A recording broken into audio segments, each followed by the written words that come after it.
La inscripción de Álvaro Noboa como candidato retrasa todo el trabajo de un Consejo Nacional Electoral, que aún no aprueba sus protocolos sanitarios por la pandemia. ¿Las elecciones del 7 de febrero están en riesgo? Pocas veces se ha visto un proceso electoral tan atropellado como el que atraviesa el Ecuador en estos momentos. El choque de locomotoras entre el Consejo Nacional Electoral y el Tribunal Contencioso ha hecho que hasta el día de hoy no contemos ni con las papeletas electorales definitivas en un país que batirá el récord de candidaturas en la primera vuelta y que está a tan solo 18 días de que arranque la campaña electoral. ¿A quién responsabilizamos por tanto desorden? En el programa de hoy haremos una radiografía urgente de este proceso electoral para saber si pese a todos estos avatares, la democracia saldrá fortalecida. Ahora empieza Políticamente Correcto.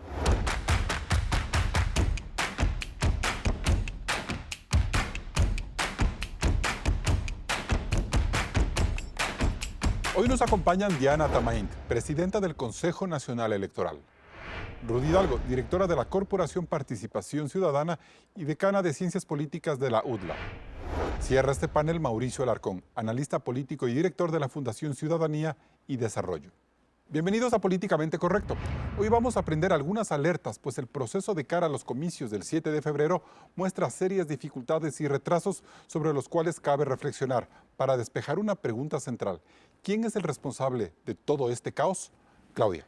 De hecho, Carlos, el país ha vivido la jornada de inscripciones de candidatos más larga de su historia. Veamos.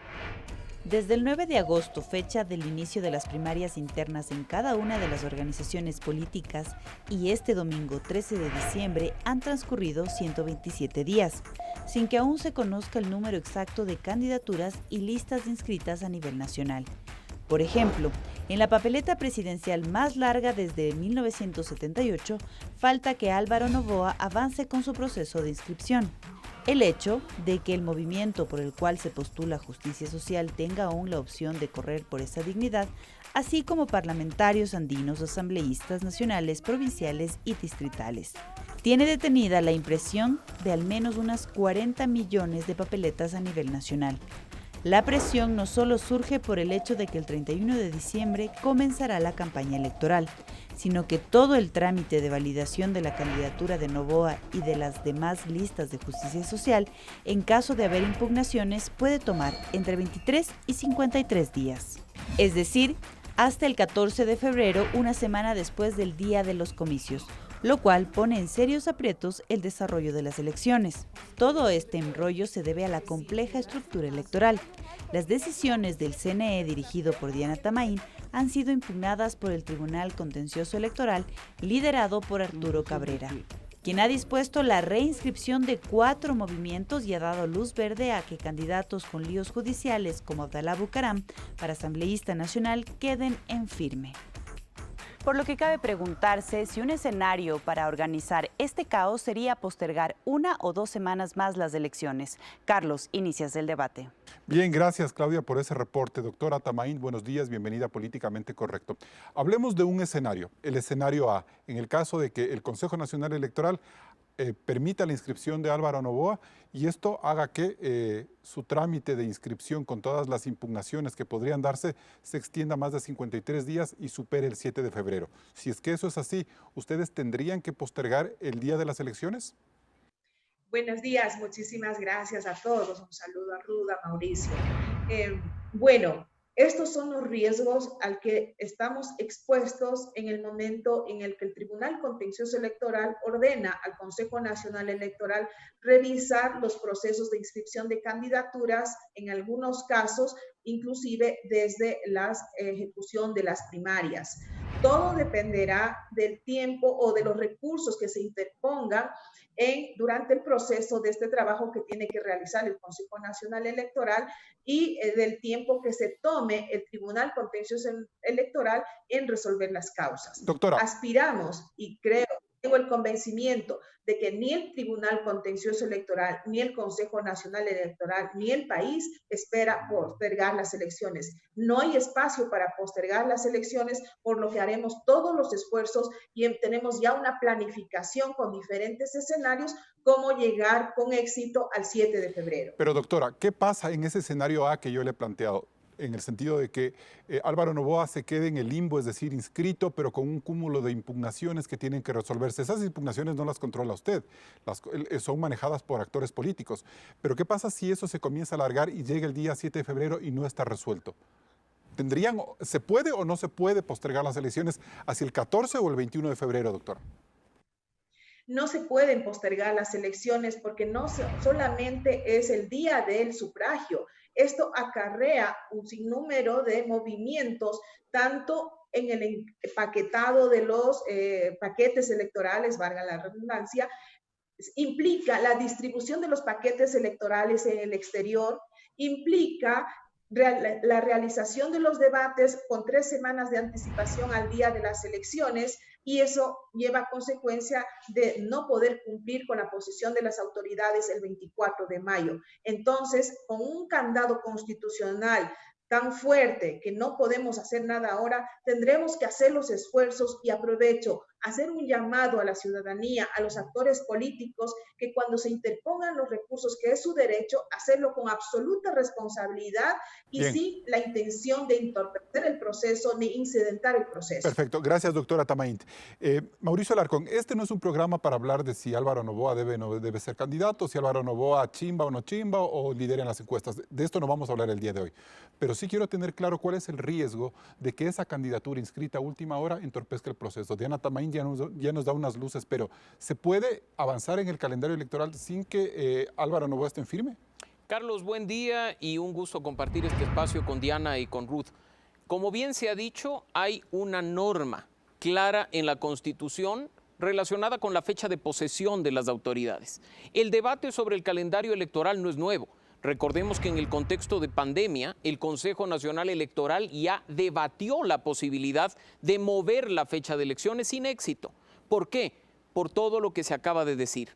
Hay varios temas, varias acciones que van concatenadas a lo largo del calendario electoral, que deben ser respetadas a rajatabla para además llegar con éxito a que el 14 de mayo se posesione la Asamblea Nacional y el 24 de mayo un nuevo presidente. En ese sentido, en este momento, con un proceso electoral en marcha, con etapas del calendario electoral que ya se han cumplido, no solo que sería irresponsable cambiar los tiempos electorales, sino inconstitucional. O sea, es inconstitucional decir no nos alcanzamos, movamos al 14 o al 21 de febrero. ¿Es inconstitucional o sí se puede dar? No nos quejamos, Carlos, cuando en un concurso público en marcha movemos los calendarios, cambiamos las fechas. Tan o más importante como un concurso público para designar autoridades desde este calendario, que lo que va a dar es una nueva función ejecutiva y una nueva función legislativa. ¿Pero se puede o no se puede hacer? No se puede, lamentablemente, con las reformas que entraron en vigencia en febrero de este año, se interponen varios recursos, se establecen varios términos y plazos que incluso se activan después de realizado el proceso electoral. ¿Y qué pasa si el candidato Álvaro Noboa queda arrinconado por una serie de impugnaciones que tienen que tomarse su tiempo y llega el 7 de febrero y no sabemos si queda o no queda en firme la candidatura? Ese es precisamente el tema, poner en riesgo un proceso electoral por el capricho de un candidato. Tengamos en cuenta, más allá de lo que diga el Tribunal Contencioso Electoral o el mismo Consejo Nacional Electoral, el artículo 98 del Código de la Democracia es claro al señalar que una vez que una organización política proclame las candidaturas, debe presentar la inscripción cuando menos 100 días antes de las elecciones. Si es que se toma una decisión sobre pretexto de cumplir una sentencia de justicia electoral, podríamos estar contraviniendo las propias normas del Código de la Democracia y poniendo en riesgo el proceso entero. Rudy Hidalgo, muy buenos días. Ante esta realidad, ¿qué tipo de contingente o acompañamiento debe recibir el CNE de parte de la ciudadanía y de la sociedad civil en conjunto? Sí, gracias, Carlos. Un saludo a Diana y a Mauricio. Quisiera comentarle primero que lo que comenta la presidenta es correcto, es decir, las elecciones no pueden cambiarse, no pueden suspenderse. Los tiempos fatales no solamente son fatales, sino son legales, y yo creo que eso hay que respetar. Por otro lado, me parece que el Tribunal Contencioso Electoral ha puesto en aprietos al Consejo Nacional Electoral con estas decisiones, porque finalmente el proceso ha estado llevado dentro de los cánones establecidos y dentro de lo que la ley establece, en sentido de plazos, de inscripciones de candidaturas y lo que comentaba la presidenta hace un momento, de inclusive de estos procesos que ya son logísticos de construcción de las papeletas y de impresión y entrega y distribución. Por lo tanto, nos ponen a todos en un aprieto complejo esta última candidatura, y yo creo que aquí hay que analizar, si me permite, Carlos, y poner sobre la mesa un tema que es más de fondo, ¿no? Usted decía una pregunta importante al inicio, decía, bueno, ¿cuál es la responsabilidad? Para mí la responsabilidad es de los partidos y los movimientos, porque mal que mal la autoridad electoral está tratando de dar soluciones apegadas a la ley de alguna manera y de acuerdo a lo que establece el Código de la Democracia y los plazos fatales, pero son los movimientos y partidos políticos los que con una falta de sensibilidad que en realidad llama la atención, no cumplen y no hablan y no cumplen a rajatabla lo que menciona Mauricio, que es respecto, por ejemplo, a los 100 días, y nos ponen a correr a todos y además ponen en riesgo claramente Ruth, las elecciones en general. una cosa Sí. quisiera que me precise, por favor. Mauricio y la doctora Tamaint aseguran que no se puede mover el calendario electoral, es decir, el 7 de febrero tiene que haber elecciones. Entonces, si es que eso es así, ¿qué significa poner en riesgo el proceso electoral? ¿De todas formas va a haber elecciones el 7 de febrero o no? Para mí, claro, yo creo que tiene que haber, las elecciones tienen que ser en esa fecha. Poner en riesgo, ¿a qué me refiero? Es decir, tuvieron 4 años los movimientos y partidos políticos, por favor, para articularse, para estructurarse, para tomar decisiones, para tener democracia interna. Venimos hablando de los temas políticos desde hace tiempo. Es decir, no es que de un rato o de un día para otro vienen las elecciones. Usted sabe exactamente cuando empieza un nuevo gobierno, cuándo va a tener que haber elecciones presidenciales. De manera que llama la atención que los partidos y movimientos que se han querido o están inscribiendo al final no hayan tenido la capacidad y la estructura suficiente para planificar adecuadamente y presentarse de acuerdo a lo que establece la ley, sino que es evidente que hay cálculos políticos detrás que obviamente definitivamente les llama y les motiva a quizá entrar a la contienda al último con las consecuencias ya logísticas, es decir, porque lo que acaba de mencionar la presidenta es así, es decir, tenemos problemas logísticos de fondo y que realmente pueden causar problemas importantes y eso es real. Perfecto. Nos vamos a un primer corte comercial. Seguimos el debate en Políticamente Correcto. Recuerde que Políticamente Correcto se retransmite en Radio Sucesos 101.7 FM Quito. Nosotros regresamos enseguida con más de este análisis. Elecciones 2021, tensión e incertidumbre. Seguimos en Políticamente Correcto. Doctora Diana Tamaint, una respuesta muy breve. ¿Cuándo es la fecha tope que usted tiene que tener para enviar a imprimir las papeletas electorales?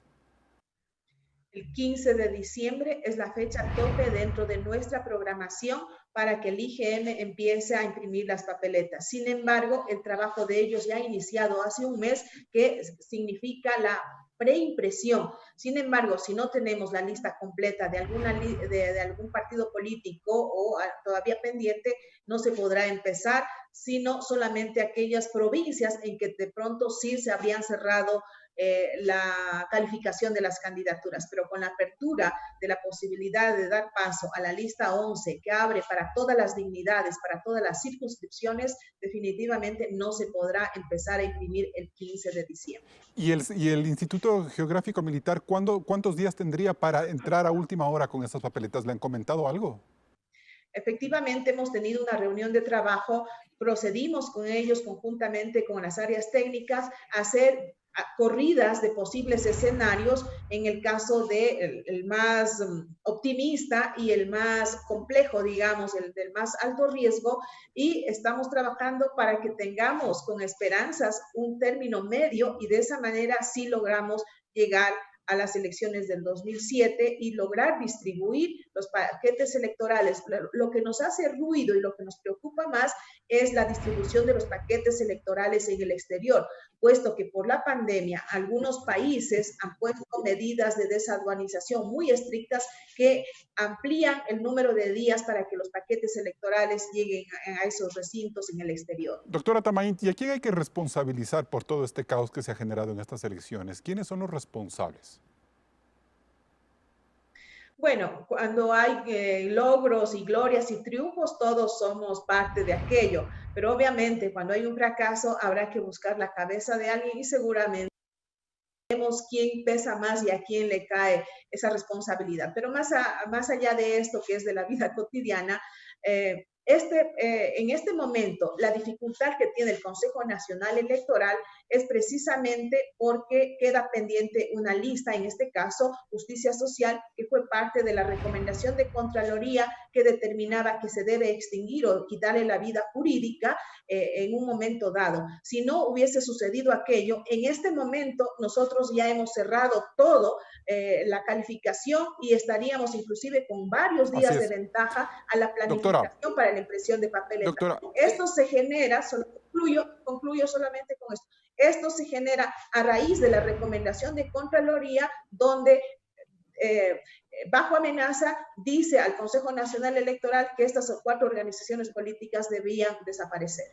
¿Usted cree, doctora, para cerrar con usted, que el Tribunal Contencioso Electoral ha sido sujeto de la presión política de algunas organizaciones? Bueno, las presiones políticas siempre están presentes, es parte de la dinámica de la política. Sin embargo, todas esas presiones tienen que ser solventadas y tienen que ser superadas cuando se toman decisiones enmarcadas en la ley y en la Constitución. Eso no es nada extraño. Correcto. Por eso es que nosotros nos mantenemos firmes en el desarrollo de este proceso electoral, cumpliendo con toda la normativa vigente. Bien, Mauricio, ahí hay un tema interesante, ¿no? Se topó el asunto de la Contraloría y la prohibición, o sea, y la orden de que se eliminen esos partidos. ¿Tiene razón Diana Tamaínde en hacer esa queja? Bueno, el problema se origina en buena medida en esa decisión. Una instancia de control que ordena, bajo amenaza, al Consejo Nacional Electoral dar de baja a 4 organizaciones políticas. En este caso, vemos que están más vivas que nunca, presentando candidatos, participando en el proceso electoral. Una incluso ha sido objeto de últimas impugnaciones en alianza con Centro Democrático, Fuerza Compromiso Social. En este caso, quien está entorpeciendo el proceso es una de esas organizaciones, el partido Fuerza Justicia Social o Justicia Social Lista 11. Ahora, así es que se origina en eso. De acuerdo, pero ahora el Tribunal Contencioso Electoral falla en derecho. Ellos alegan un montón de figuras jurídicas que les permite, en teoría, sustentar sus fallos.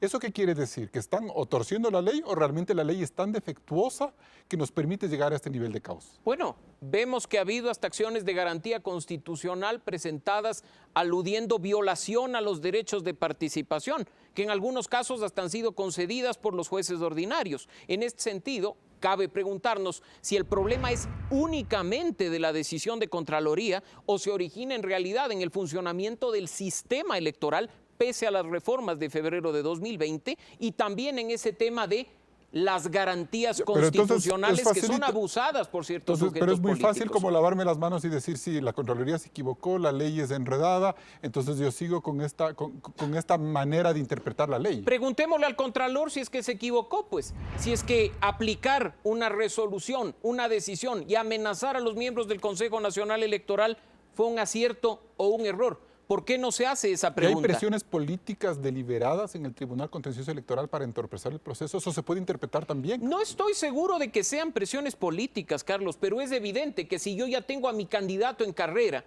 voy a presentar recursos para impedir que otro le haga competencia. No importa si le quito o no le quita votos. Exactamente. Pero en este caso, el sistema jurídico que esté establecido en el Código de la Democracia faculta a que cualquier ciudadano que tenga legitimación activa presente los recursos que le da la norma.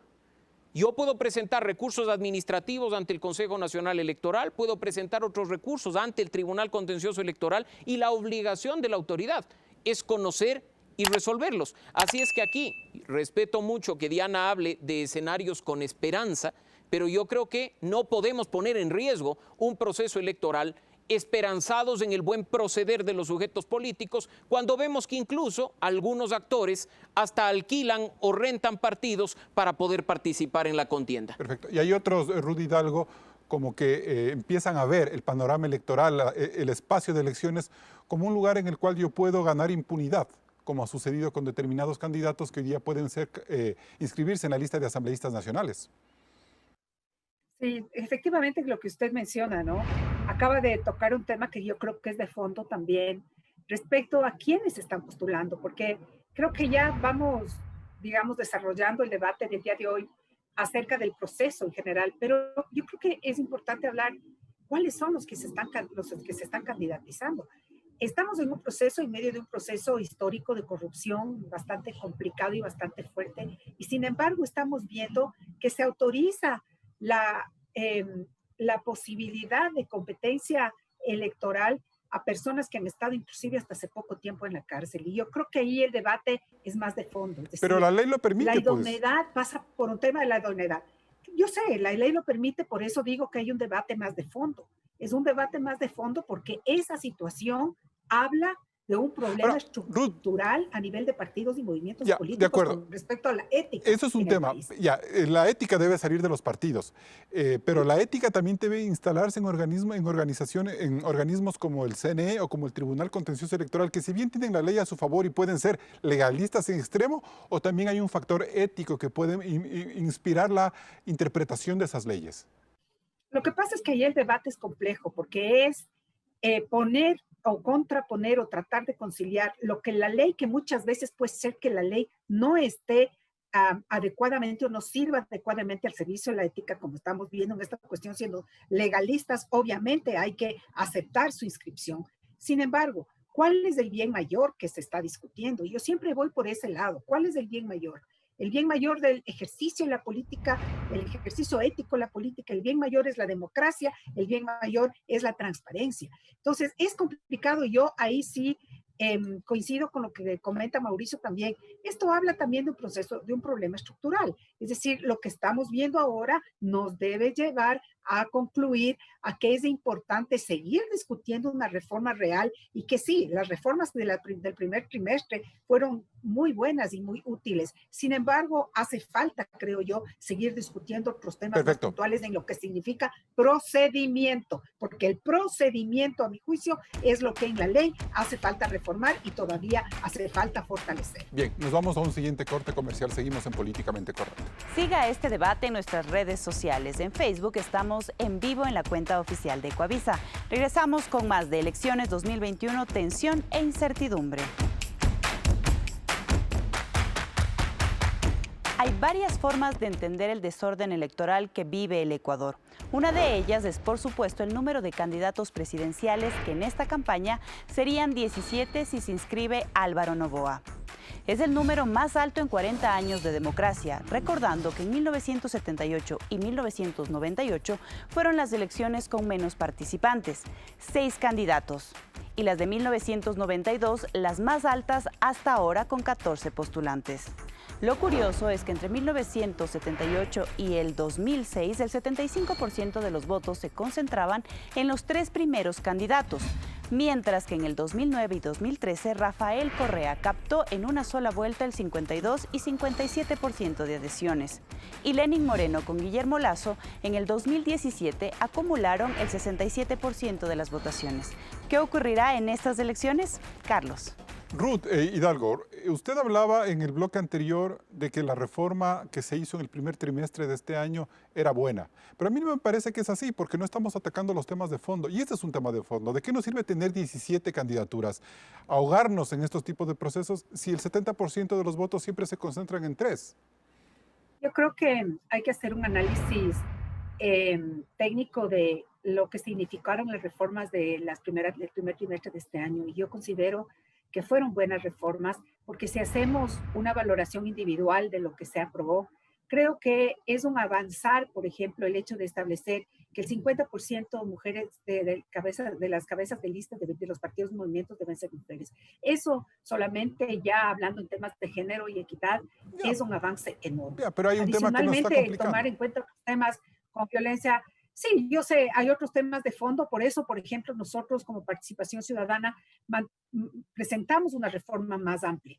Ya la reforma más amplia no se dio, se tomaron estos otros pocos temas. Nosotros insistimos, por ejemplo, que debía haberse reformado el hecho de los distritos. Considerábamos que los distritos tenían que ser eliminados, y además otras reformas, como por ejemplo el hecho de una vez zanjar por de una sola vez el hecho de saber qué mismo es campaña anticipada, que siempre ahí hay un limbo que hasta ahora no se llega a definir, y otros temas más. Y entonces, claro, al haberse aprobado lo que se aprobó, sí creemos que fue una buena una buena reforma por lo que constituyó, pero obviamente quedan temas pendientes que nosotros al menos creemos que todavía hay necesidad de seguir las discusiones. Gracias, Ruth. Mauricio Alarcón, ¿qué privilegios reales te ofrece un partido con baja votación y cero militancia para generar un caos como este? O sea, los recursos públicos, Carlos. Recordemos que tú y yo financiamos la campaña de todos estos sujetos políticos. El Fondo de Promoción Electoral, la famosa franja, sale de tu bolsillo. Y es una chequera abierta prácticamente, con límites por supuesto, para que los candidatos puedan pautar en medios de comunicación y después, a pesar de haber sacado incluso menos del 1%, luzcan orgullosos en sus hojas de vida una línea que dice candidato a la presidencia de la República. Claro, nunca ponen el porcentaje de la votación, solo pusieron pero nombre. Por supuesto, y eso es parte de lo que hay que reformar. Cuando se discutía precisamente el cambio al Código de la Democracia, algunas organizaciones... ¿Te refieres a las últimas, al último cambio? Las de febrero. Algunas organizaciones políticas al interior de la Asamblea pugnaban porque estos fondos no se topen. Porque desde la sociedad civil, organizaciones como Participación Ciudadana o Ciudadanía y Desarrollo, planteábamos mucho más claridad para el tema del fondo y hasta sanciones más fuertes que las que terminaron pero eso es un tema. aprobándose. Ahora, el otro tema me parece a mí que la famosa tarjeta amarilla no funciona y tenemos siempre engordadas las listas de partidos. ¿Por qué no implementar a partir de mayo de este año una reforma profunda? Es decir, que todo el país haga conciencia de que esto no se puede volver a repetir. Bueno, y el tema de las tarjetas amarillas no ha funcionado, ¿por qué? Por los recursos judiciales que se presentan o los recursos contencioso administrativos, contencioso electorales que se presentan para salvar y mantenerse. ¿Por qué? Porque tener un partido político, Carlos, es un negocio. En este país no podemos hablar de que la pluralidad de organizaciones políticas sea buena. Es una condición de la democracia y ojalá tuviéramos hasta más de las que están acá. Así concentren pocos candidatos la mayor cantidad de votación. Se pone como ejemplo lo que ocurre en otros países. Estados Unidos concentra en 2 candidatos de los partidos tradicionales un porcentaje fuerte de la votación, pero para las últimas elecciones presidenciales tuvieron decenas de candidatos por decenas de organizaciones políticas. Pero en un país como Ecuador, lamentablemente, donde el financiamiento público con fondos que vienen de su bolsillo y del mío están a la orden del día, las organizaciones políticas terminan siendo un buen negocio para unos pocos. Diana Tamainti, ¿cómo dirigir un Consejo Nacional Electoral donde las organizaciones políticas hacen un negocio, implican tener un negocio? Bueno, yo coincido con Rudy y con Mauricio en el sentido de que hay que seguir madurando la reglamentación, la normativa e incluso mirar la Constitución donde se dan derechos para interponer recursos que al final terminan en el Tribunal Contencioso Electoral y revierten ciertas decisiones que se han tomado. Por ejemplo, nosotros hicimos una depuración, digamos, una evaluación de las organizaciones políticas que ya debían desaparecer y fue un número que bordeaba o superaba el número de 20 organizaciones políticas de nivel cantonal, parroquial y provincial. Sin embargo, con los derechos y los recursos que se interpusieron, se dio de baja a todo eso y les devolvieron la vida. Entonces, esto implica para nosotros seguir trabajando a la ciudadanía, a las organizaciones políticas y en seguir madurando mejores reglas de juego. Y para hacer referencia a algo muy importante que se logró en esta última reforma al Código de la Democracia, para provocar de que haya fortaleza en las organizaciones políticas, se reconoció incentivos económicos y de carácter administrativo en cuanto a las organizaciones políticas se pueden presentar en alianzas en las elecciones, pero sorprendentemente cuando ahora no hay sanciones sino incentivos para que se den esas alianzas, ha habido más cantidad, más números de organizaciones políticas que se han presentado de forma individual. Entonces, ¿cómo podemos entender esto? De que habiendo condiciones para ir a fortalecer estas alianzas y disminuir el número de partidos políticos o que contribuyan a esto, no ha sido posible pese a haber la normativa. ¿Usted considera que la estructura actual del sistema electoral, es decir, Consejo Nacional y Tribunal Contencioso Electoral, no funciona? Funciona. Lo que no funciona son las normativas que dejan ventanas abiertas y posibilidades y recursos que llevan a revertir ciertas decisiones que siendo técnicas ya en segundo momento pueden ser interpretados de alguna manera. Por eso es lo que insisto una vez más. es fundamental seguir en el debate profundo de tener Doctora, un código de la democracia, si bien hay avances importantes, pero con temas que quedaron pendientes ¿usted todavía. cuestiona el accionar del Tribunal Contencioso Electoral en esta etapa de elecciones? ¿Usted lo cuestiona? Yo cuestiono todas las posibilidades que nos dan o que les dan a ellos, al Tribunal Contencioso Electoral, para tomar la decisión que toman en algunas circunstancias, y también de la forma como los sujetos políticos, las organizaciones políticas, hacen uso de aquello para poder tener los resultados que van más allá de las resoluciones técnicas que toma el Consejo Nacional Electoral.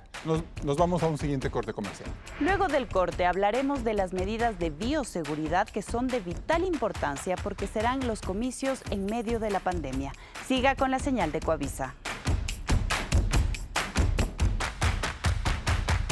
Otro de los temas que más inquieta a la ciudadanía tiene que ver con las precauciones y medidas de bioseguridad que el Consejo Nacional Electoral tendrá que aplicar el día de los comicios para evitar un masivo contagio de COVID-19.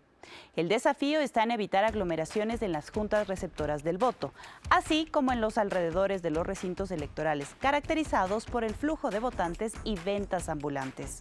El CNE abrió 611 nuevos recintos electorales en todo el país, que suman un total de 4.276 centros, pero todavía deben pulirse detalles que garanticen en primera instancia la seguridad de unos 277.000 miembros de las juntas receptoras del voto, así como de los 13 millones de ecuatorianos inscritos. El organismo electoral se reunió con la Organización Panamericana de la Salud para tener un acompañamiento en esta jornada. Está pendiente el diseño de un protocolo sobre medidas sanitarias para el día de los comicios, así como los ajustes correspondientes a la normativa de campaña electoral para evitar que los candidatos realicen mitines y aglomeraciones que pongan en peligro a la ciudadanía. El CNE solo cuenta con $2 millones para bioseguridad, a menos de 60 días para las elecciones. Carlos, continúas con el debate. Bien, doctora Tamaín, ¿qué falta por definir en los protocolos de bioseguridad para que estos se aprueben?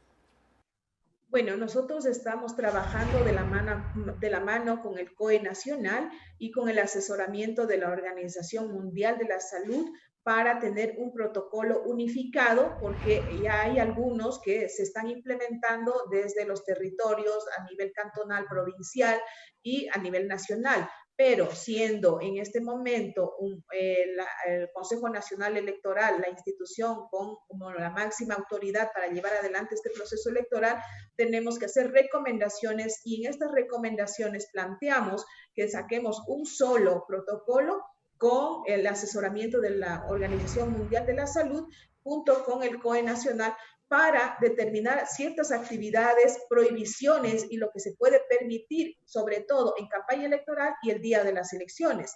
Como por ejemplo, nosotros propondremos llegar a un acuerdo y luego el Pleno del CNE tendrá que resolver que para la campaña electoral se permitan únicamente caminatas y caravanas, y se prohíba las concentraciones masivas como organizar shows que estén en la tarima y se evite las aglomeraciones. Todos estos temas se está trabajando para que ya un protocolo unificado pueda regir para todo el territorio nacional. Ahora, me preocupa una cosa, doctora. A mí me da la sensación de que ustedes pueden experimentar una alta deserción de miembros de las juntas receptoras del voto porque pueden estar expuestos al COVID. A ellos se les va a pagar solo $10 por estar ese día. Para eso mejor no voy y pago la multa de 40. ¿Cómo usted tiene la seguridad de que las mesas van a estar armadas el día de las elecciones y que eso no sea un problema mayor al que ya hemos visto? Precisamente nosotros queremos garantizarles y darles la tranquilidad a los miembros de las juntas receptoras del voto, a la ciudadanía y a los funcionarios electorales, que estos protocolos que se están trabajando son precisamente para cuidar y evitar mayores contagios. Seremos muy estrictos que dentro de los recintos se cumplan con todas las medidas de bioseguridad, en las que también haremos recomendaciones, como por ejemplo que los ciudadanos lleven su propio esferográfico, limpiaremos permanentemente los biombos que serán de plástico, la persona que está encargada, por ejemplo, de mirar y empatar al ciudadano con su cédula, le pedirá que se saque por 5 segundos, 3 segundos la mascarilla para corroborar que es la persona que va a votar, tendrá mayor protección que el resto de los miembros de la Junta, etcétera. Son varias las medidas que nosotros difundiremos, capacitaremos para que tengan la seguridad de que estamos cuidando su salud. Bien, Rudy Hidalgo, ¿cuáles son las preocupaciones que tiene Participación Ciudadana frente a este protocolo? En nuestra calidad de observadores electorales, Carlos, nosotros tenemos algunas sugerencias más que preocupaciones. Nosotros les vamos a hacer llegar una guía y un protocolo que nosotros hemos elaborado con la ayuda de CAPEL y con el apoyo de GIRIC, en donde están en algunos tips que nosotros consideramos importantes que se deben tomar en cuenta el día de las elecciones. Creemos que el Consejo Nacional Electoral está afrontando un desafío tremendo, pero por otro lado también tenemos sugerencias que van por el lado de lo siguiente. Una de las cosas que nos preocupa a nosotros es justamente las ventas ambulantes que alrededor de los recintos electorales suelen ubicarse, y para ello creemos nosotros oportuno quizá llegar a un acuerdo o a una conversación, un diálogo con el municipio de Quito, para que a través de una ordenanza quizá maneje de alguna manera el uso del espacio público esos días y prohíba o de alguna manera regule las ventas ambulantes.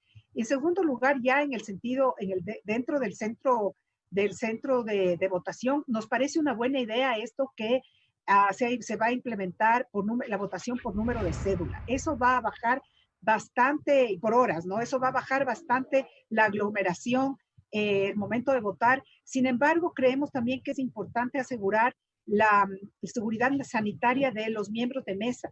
Y para ello creemos que es fundamental que los miembros no estén como tradicionalmente se les ha visto unidos juntos en una misma mesa, sino quizá en pupitres o en mesas individuales. Perfecto. Creo que es uno de los temas Bien. Más importantes. Y finalmente, si me permite, brevemente, creo que el mayor reto es mantener informada a la ciudadanía. Bien, Mauricio, muy brevemente, ¿cómo mira usted este manejo de protocolos COVID? ¿Cuáles son los riesgos? Hay procesos electorales que ya se han dado en América Latina y que no, a pesar de los retos, han presupuesto mayores problemas. Tuvimos elecciones generales en Bolivia, hemos tenido elecciones municipales en Dominicana e incluso un referendo en Chile respecto de un proceso de cambio constitucional.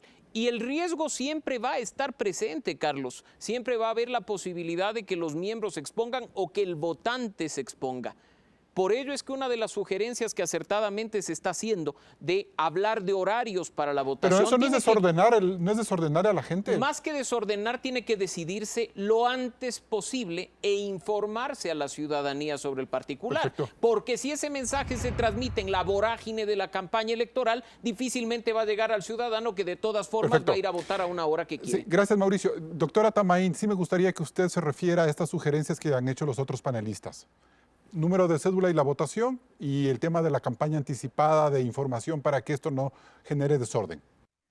Efectivamente son esas ideas que nosotros hemos receptado y con las experiencias de las campañas y los procesos electorales en países que ya lo han hecho, como lo dijo Mauricio, estamos trabajando para implementar eso. Todas las ideas que nos ayuden a contribuir y a garantizar que vamos a cuidar de la salud serán bienvenidas. En los próximos días y en el menor tiempo posible tendremos ya este manual aprobado en máximo unos 10 días para que el Pleno del CNE pueda aprobar, y lo estamos haciendo con el asesoramiento de la Organización Mundial de la Salud. Hoy mismo estamos trabajando en una mesa técnica para que Doctora, esto sea ya una normativa. ¿Cómo evitar que esta situación de COVID genere desaliento en la participación de la gente el día de las elecciones y diga yo prefiero pagar una multa pero no me expongo y no voy a votar? Bueno, creo que es una razón, una reflexión o una reacción de las personas que todos queremos. La vida de uno no tiene precio. Entonces tendremos que mirar de que, volvemos a insistir, una campaña intensiva, una campaña de información de que los riesgos se disminuyen. Pero solamente hay que decir, con las experiencias que estamos viviendo en las provincias y el crecimiento en los últimos días de mayores contagios, aunque tengamos los protocolos más estrictos del mundo, aunque les diéramos a la ciudadanía los trajes más de mayor protección posible, si no cumplimos con lo recomendado y lo utilizamos adecuadamente, no cumplimos con la lavada de manos, con el alcohol, con el uso de la mascarilla permanentemente, todo lo que tengamos no servirá para nada si no hay la voluntad de los ciudadanos de cumplir con esas recomendaciones. Bien, gracias. Nos vamos a un siguiente corte comercial.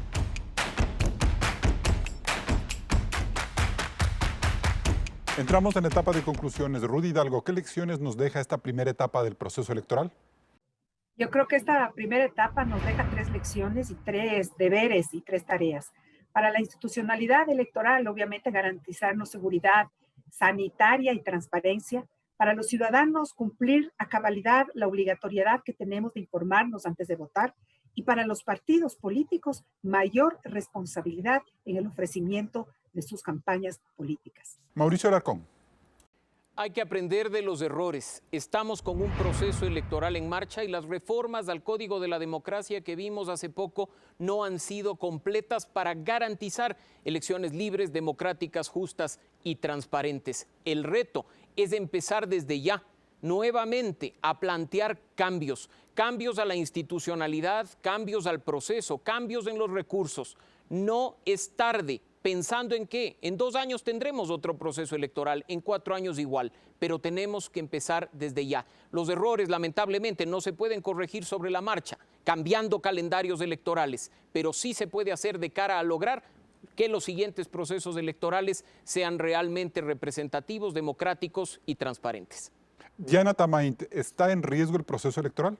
Está en riesgo el proceso electoral. Por eso es importante que en este momento, en un contexto de crisis sanitaria, crisis económica, crisis social, arrimemos el hombro, la ciudadanía, las organizaciones políticas, las instituciones del Estado, para que podamos tener un proceso electoral transparente, que es lo que todos estamos trabajando y queremos, pero también tengamos elecciones donde podamos garantizar el cuidado de la salud de los ecuatorianos, de las funciones electorales, de los candidatos. Es un compromiso de todos poder sacar este proceso electoral para llegar al 7 de febrero y poder proclamar los resultados como está planificado y llegar con éxito, que esa es nuestra meta.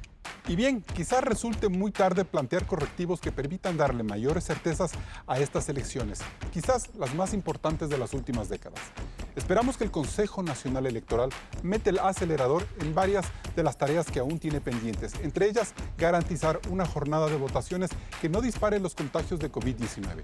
De lo otro deben encargarse los políticos responsables a partir del 24 de mayo, es decir, encarar una reforma electoral profunda que transforme organismos como el CNE y el Tribunal Contencioso Electoral, para que estos organismos no terminen siendo presas de partidos inescrupulosos. Hasta el próximo programa. Con estas conclusiones cerramos este programa. Desde el siguiente domingo arrancamos Políticamente Correcto Electoral, una serie de diálogos con los candidatos presidenciales. ¿Quiénes se atreverán a debatir? No se lo pierda, 10:30 por Ecoavisa.